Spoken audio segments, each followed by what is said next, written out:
Join two idiots, one who knows far too much about Harry Potter and another who only has seen the movies once, as they embark to play every good Harry Potter video game. All four of them. Enjoy these stream highlights. Aw man, this is the game from my childhood. I remember these logos back when EA wasn't the abomination to mankind that it is now. Sky that Oh yeah, night, and Stephen to Fry suggest actually that came back strange to and redo his lines mysterious in this. things would soon school of witchcraft Oh, and wizardry. I remember that looking better.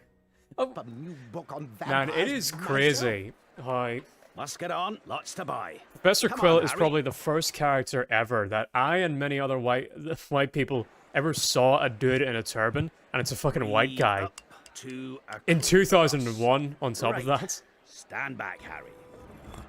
Welcome Oh. to Diagon Harry Alley. looks... The lighting whenever it's just straight on Harry's face Just your looks wand weird. left. Oh, that's kind of cool in that Harry does actually look at things. He ought to be interested. Beechwood and Dragon. It's a cool design. The art direction in this game is pretty good. 11 inches. Yeah, it's just right out of the gate. I wonder what's the right one. Could it be the one with the big glowing green light on it? That's like really obnoxious compared to the first/second game. So I know way too much about these video games and Harry Potter in general than what should be considered healthy. If you'd kindly follow me. You could tell this voice actor in particular is having a lot of fun. So yeah, on every console that these Harry Potter games were sold on, each one's kind of unique in its own way. And had like their different teams attached to. Like I know there was a different group of developers just working on the PC version of the Harry Potter games, the console version of Harry Potter games, and each of the consoles were kind of unique in their own rights. Like I think the GameCube version had like way more loading screens because that was just an aspect of the GameCube hardware, but it had other things such as like much better lighting on the GameCube version, and then the handheld versions, which were like completely different from these. So there's way more Harry Potter games than you think that there are. Wicked. One by Oh one, jeez, Harry. each of the first That was a years weird look. was sorted into his. At least. That prefect's Percy, my other brother. How many brothers have you got? Too many. My name's Hermione Granger, by the way. And you are? Ron And these- Weasley. Pleasure. Cutscenes You've are got something cut on your nose. very Huh? You must be Harry Potter. weirdly. I know all about you, of course. Look out! Filch's coming. Like in the editing. We I'm better not go. editing this, by the way. This is just how like the lines are being delivered. It's just sort of like there's no breath in between each of them as they switch over. But I think it's just for this cutscene though. Much like, look at this. This is great looking. Although I don't know why this camera angle is whoa. What is?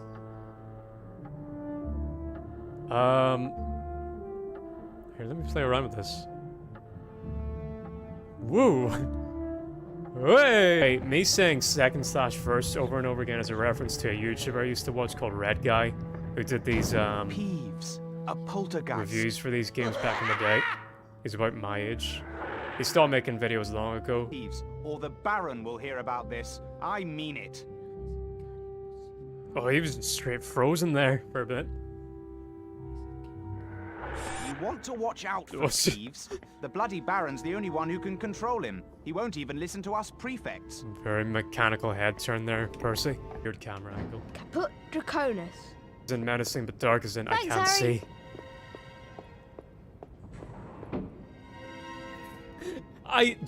Alright, dickheads. They just said thanks Password? to me for opening the door, and then slammed the door in my Draconis. face, so I gotta open it again.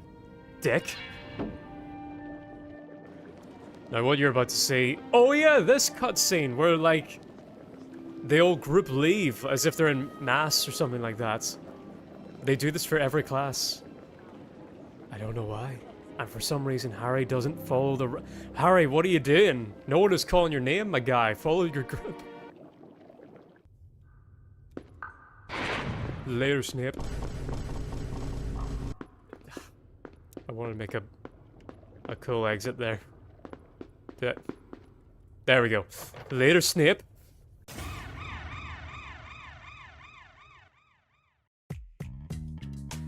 I explained this earlier, but I'll repeat here. The camera angle in this, the camera in this game Harry, is utter this ass. is Mr. Professor Quirrell. I've been Oh, really is looking it forward to it. not controllable via the right stick? Sometimes it is. And it gets caught on everything. So, alright, in this room it is. Okay, on this spot it's not. But, you know. So, So dumb. yeah, it just kind of does whatever it wants, basically. Let's... Oh yeah, this door, I remember, like, okay, this door is a fucking death trap. Look at it. Harry, how does that not hurt? Like, fucking... And Oh my god, he's pushing the spikes. I Yeah, thought he he was pushed- just gonna grab the handle. yeah, he pushed the spikes. Harry, Okay, that's like Harry is a tough cookie, alright. yeah, and there was a reason why they didn't go for realism, is because these games had to be made alongside the movies, and the movies were so like kept what was going on and behind the scenes so close to the chest.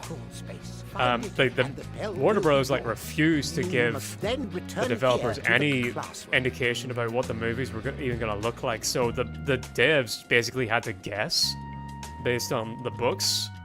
And so there's a lot of situations where these games are actually more accurate to the appearance of the books than the movies are. Ah, I see, I see.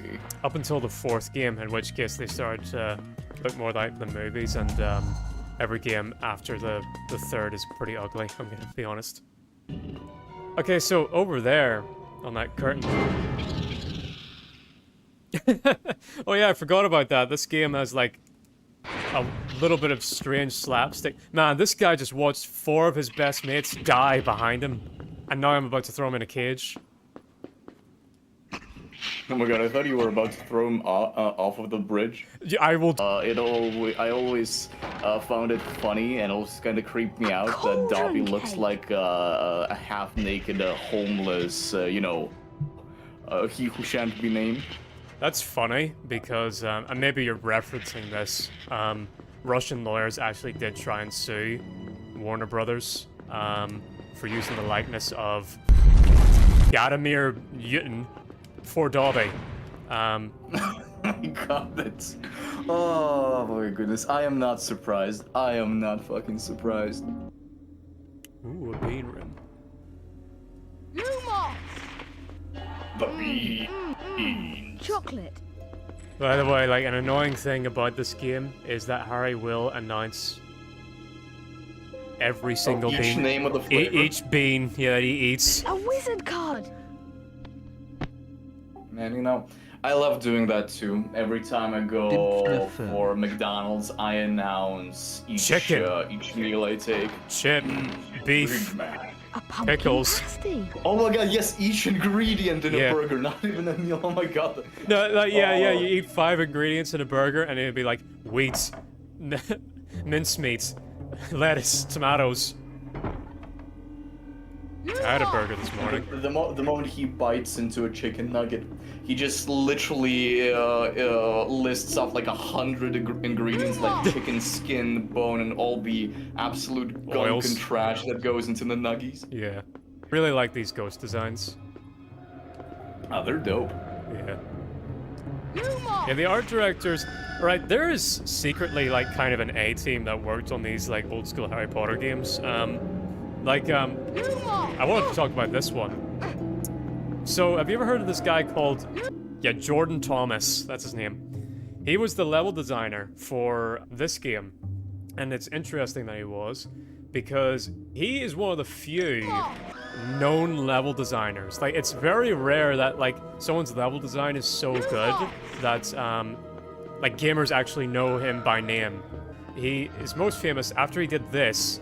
He then went on to do the Shadle Bridge Cradle level from Thief the Dark Ages and Fort Frolic from BioShock. And in both of those games, those are widely regarded as the best levels in those games. Now, this guy's huge on atmosphere, as you'll see as we play this game. Well, absolute fucking Giga Chad. Yeah. In prep for this, I actually looked up what he was up to these days. He did the level design for this. He did the level design for one mission in Thief 3 and one mission in Bioshock. And like I said, the mission that he did for Bioshock for Frolic is so good that one Games Maker's Toolkits did a video just about it. If you want to check that out. And also it was so good he became the co-director for Bioshock 2. And I've heard quite a lot of people say that Bioshock 2 is the best in the franchise. Like, even this is the part where I can control the camera, but the camera has, like, weight behind it, because I can stop, and it will keep going. And look, I did nothing there, and then it just turns by itself towards the... Dude, this game has actual cameraman physics. The cameraman is swinging. This is awful. Whoa, that looked jank as hell. Now look at this! This is the most useful... And I did nothing there. And this is still not that great a camera angle. This is not the camera... Because the platform that I need to see is... And I can't turn it. I can't turn to see the platform that I need to see, which is there. That one. But I can't get it behind Harry. You gotta YOLO this shit. I do. And then if I try and move it, it snaps back to face this. It's actually a leap of faith. Oh my god. Actual cameraman physics, he can't get that far behind Harry in this instance. Yeah. Oh, Neville still has blackface from his potions class. Does he ever get rid of that in this game? Please say no. He's just like this now. He's just Justin Trudeau. Yeah. He kind of looks like Trudeau in this model, this game. His emerald green eyes. Anyway, it's funny that, like... Oh! Wait a minute. Oh, that's actually a really cool detail. Okay, so Harry's wand... Oh, your Lumos! It changes from green to red. Green to red when when enemies are nearby, and whenever I get close to him. That's actually a super clever detail. Holy shit. Oh, that's sweet. I didn't know that was in the... That's awesome, actually. That's a funny picture of Dumbledore. Or if this was a modern game, they'd be a part of some kind of crafting mechanic. Do you like crafting mechanics in video games? No, Yeah. like, it rarely works for me. Like, sometimes, but then again, it has to be, like, a very rare and, like, a very justified good example for something like that to work. Yahtzee pointed this out recently. Out of all, like, the mechanics, or the crafting mechanics in video games nowadays, why is it that none of them have ever seemed to top Minecraft? Because, like, the coolest thing about Minecraft's crafting mechanics is how intuitive it is. Like, 2 sticks down and a little piece of rock on top that makes a shovel. Okay, that makes sense, you know? But, like, other crafting mechanics, it's so fucking random. It's just sort of like, get duct tape, some paper clips and boogers, and now you can make Mr. Freeze's battle suit or something like that. I don't want Slytherin to win the House Cup. And you'll lose all the... Oh, Peeves just cut out the dialogue. All right, but I warned you. I've never seen You that. just remember what I said when you're on the train home tomorrow. And the fact that he just left right there. Now what am I going to do? The, I want to talk about the Harry Potter to Game of Thrones pipeline. Where, like, I don't think Game of Thrones would have been nearly as popular as it is now. I'm sorry, if Harry. it wasn't for Harry Potter. I meant this door. Because I'll use myself as an example. Harry Potter the movies ended in 2011. So I would have been about 11 or 12 at that time. And I grew up with that all the way through. And so did a whole bunch of other kids in the UK. So then, like, we reach our teenage years, and whenever you're a teenager, you're looking for something dark, you're looking for something a bit more edgy, and then Game of Thrones starts in 2011, the same year Harry Potter ends. So it's the perfect transition from childhood fantasy into dark fantasy whenever you're a teenager. And so there was this perfect, like, if you were born in 1999 or in 2000, you had this perfect fantasy coming of age thing where you started off with Harry Potter, then transitioned to Game of Thrones, and by the time Game of Thrones was done in 2018, you were an adult. So that's what happened to me, and what happened to loads of other people. Know anything about that dog on the 3rd floor? Gotcha. How Let's do you zoom know in on about Hagrid. Fluffy? Whenever J.K. Rowling wrote Harry Potter, what she did was that she just basically wrote the prologue that had Mr. Dursley walking from work and back home and discussing about Harry and her parents and kind of the plot synopsis, and then Hagrid brings Harry and Dumbledore leave him at the Dursleys' doorstep. She wrote so many versions of that prologue that, according to her, you could basically have gathered the entire plots of the whole franchise from just the prologue, the many prologue chapters that she wrote, which is interesting. So she really, like, the prologue of Harry Potter is probably the chapter that J.K. Rowling ever spent the most time on. And it was the first chapters that she ever wrote in the story.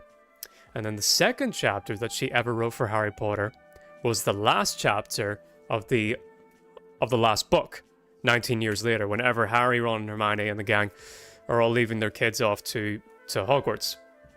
So she had a solid beginning and she had a solid ending. She knew that the story was going to be one book for every school year, so that's 7 years, 7 books.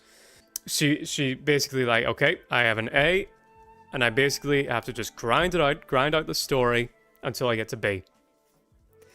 And there are advantages and disadvantages to that, where obviously she can write a lot quicker because she knows exactly where she's going. The downside of that is that she's kind of locked into some certain plot threads. So, like, probably the way that this is like the biggest flaw in her writing was with the character of Snape, where I think as time goes on, more and more people really hate the character of Snape in Harry Potter, where they don't really get his redemption arc, or they seem to believe that he didn't really have a redemption arc at all, and they find it ridiculous that Harry would name one of his kids after Snape, because as we get older and as you become an adult, you're able to put yourself into Snape's shoes more than you were when you were a kid, probably first reading or first watching Harry Potter. And so a lot of people, especially on the internet, a lot of people's outlook on Snape nowadays is like, Snape is such an incel, he's such a simp for Lily. I can't believe, like, JK thinks that we're willing to forgive this guy who betrayed so many people and bullied all these kids just because, like, he simped over Lily and blah blah blah. And it's just like, okay, man, you can make any character look bad if you're going to be as reductive whenever you're approaching to them. But what a lot of people don't get about Snape's character, and what JK is trying to go for with Snape's character, is that Snape's redemption arc is not him being in love with Lily. His redemption arc is him being a double agent for Dumbledore and the Death Eaters. But we knew that he was a double agent all the way back in Goblet of Fire. But that's supposed to be his redemption arc. 17 years that he spent as a double agent. The purpose of Lily's involvement in Snape's life is just to give him the motivation to pursue that redemption of being with Dumbledore. And that's his redemption arc, and that's the amount of effort that it took for him to be a double agent is what Harry finds redeeming and what motivated him to name his kid after that. But of course, like, the flaw with that is that it doesn't really justify the things that Snape did personally, like his personal hatred of Harry and like the personal hatred that he had of a bunch of other students, like Neville in particular. And that's why a lot of people can't find it in them to forgive Snape in the way that Harry does. But the reason why that's the case and why J.K. wrote it that way is because she wrote Snape always with the plan of Harry forgiving him in the end. Because that, like I said, it's the second chapter she ever wrote. So right before she even put pen to paper earnestly in this story, she already had the idea of like, oh, wouldn't it be cool if Harry had this teacher that he really hated, and then he ends up in the end naming his kid after him. And I don't think she did a great job at illustrating why Harry would do that. I understand it. Like her method and that like the redemption arc is supposed to be him being a double agent, but it's just like it's a combination of like it not justifying some of the things that Snape did, as well as really there being other characters in Harry's life that probably would have deserved to be named after his kid, more than Snape, like Lupin, Hagrid, McGonagall, Luna. Oh no, wait, Luna. I think one of his kids is named Luna. Cedric, some of you know, those types of characters.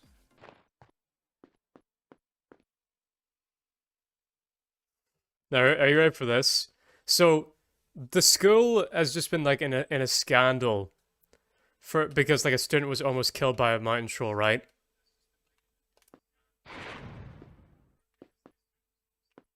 Yes, or Yes, I'm listening. yeah. Watch what happens whenever I just walk out this door. Is there another fucking... And I love it. I love it. It's just like it's just in the corner. Holy shit, Harry! Oh my god! It's just standing there. And they lock the door. Harry is not fazed by anything. What an absolute stone cold motherfucker. They lock the door behind him. That is so fucked up. I know how to defeat this. What did I say to Hermione for one? They made this obstacle specifically for him. They were like, "You survived the troll before, but we'll get you this time, Harry." This probably is whenever the game looks its best. Hogwarts whenever it's snowing. Look at that. That's beautiful. It really is. Oh, Nothing. that's nice. Nothing beats a good PS2 snow level. A shame that like they edited a version of Diagon Alley that's snowing, but we never actually visit it. Now we're coming to one of my favorite moments in the whole franchise.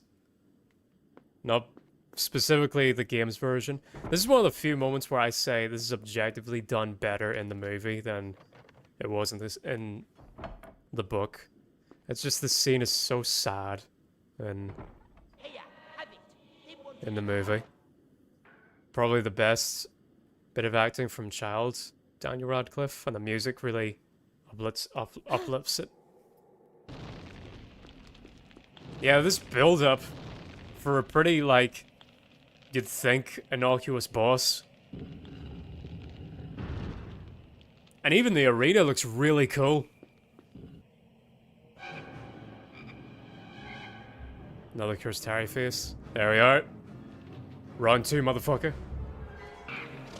The health is at the tiniest pixel. The little niggle of health. This thing is still alive. Look at Look at this. Look at this horseshit. The tiniest little speck of health right there in the corner. Sorry, I was talking about this character. This no name coming to me, the Harry Potter, telling me to rescue Neville. It's a moment to thank another gracious sponsor of today's stream. The very idea of pastry. The only thing that can get you through a hard hour is back. Shut the fuck up.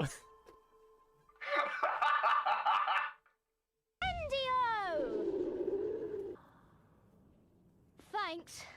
Much appreciated. Oh, it was nothing. Lucky you pay attention in herbology, Hermione. Ah, that's an improvement from the movie. Where it's not Ron going, lucky we didn't panic. Lucky Hermione pays attention to herbology. It's actually Ron who says it. Almost as if he's a nice guy or something. Curious. It is funny to imagine that Quirrell had to do this challenge as well, flying on this broom like a dickhead. Where's Ron? He went on ahead. What? How did he get ahead? He's better at chess than both of us. By the time I went We round should that have corner. waited. We're in. Oh no! Ron! What if he's... He'll be all right. Harry, your friend is What do you think he's dying trying there to on the do curb. before he... I think we've got to destroy all the white pieces. I'll go. That's how chess works. Be careful, Harry. So you could just give kids a small little tutorial. This is how a pawn goes. This is how a knight goes. This is how a king goes. That's it. Knight. I mean, like, even the book and movie kind of did some bullshit where they were just, like, very vague with the editing and vague with the wording about, like, how they won the game, because I guess JK didn't want to, like, show her hand and have people make fun of how, like, maybe she wasn't that good at chess or not. King to C3. But I would really like to see that at one point, or at some stage, of like a really competitive bit of chess in like a movie, and actually make it like cool, kind of like how well, sort of how they did poker in Casino Royale. If you've ever seen the James Bond movie. Oh, it pains me. It could have eaten the pawn if it actually moved like a horse does. Yeah, yeah. God damn it. So essentially, every piece on the board Moves only one square at any direction. Yeah. It's a very boring game of chess. By the way, a bit of praise for the movie. The movie might have my favorites set. The chessboard in the first Harry Potter movie might be one of my favorite sets ever. It's such a cool one. And I like that you can see the dead chess pieces from the previous game that Quirrell had to have had in the background. Now, if you wanted another troll fight, this would be the way to do it. Got to get him to the hospital. Because there is a Then troll go in this straight part to of the book. Owlery and send Hedwig. There was a whole room with a sleeping troll that is also like never adapted in anything other than the book. Because like each of the tasks are supposed to represent a Hogwarts teacher, and the troll one is Quirrell. Speaking of, House Cup. He lies. Let me speak to him. wait a minute, You are not strong enough. that voice, I have it can only be one man. for this. Andrew Tate. We meet. I knew it. Voldemort. The top G himself. See what I become. See what I must do to survive. From human trafficking to trying to kill school children, I knew it. Oh jeez, that face is awful. Quirrell looked like a conehead there. But there is something that can. Wow, this design is terrifying. Fuck, what was I gonna say? Oh yeah, this is a pretty great voice for Voldemort. I was never really that fond of Rafe. Oh, T-Post and Harry parents. Oh yeah, and I love this. Probably one of the most iconic spells from Harry Potter, and in this game, it's only used by fucking Voldemort of all people. And once again, Harry needs to stand still, stone face, and take this attack, and then just blast it back at him. I don't think so. The one you destroyed first still hasn't come back. There we go. In the right direction, but still no. Can I just na na na na na na na na na na na na na? Yay! There we go. The top G, top no longer. Hufflepuff in third place, Ravenclaw in second place, Slytherin, and in first place, Gryffindor. So now, have a few last-minute points to dish out. We're already in first place. In many You're in the lead, but I'm gonna give you these additional points anyway, so I could still be on my bullshit. second, There. All right then. And no music for the credits, of course. Oh, Harry Potter and the Philosopher's Stone for the PlayStation 2. Are you a good game? No. You're a lesser version of the much better sequel/game that you're a sequel to in Harry Potter and the Chamber of Secrets, because that was actually made first. And this was a bit of a hapdash job, but it did kickstart the careers of a lot of really cool video game developers, so I can't be too mad. But now we get to move on to far better games.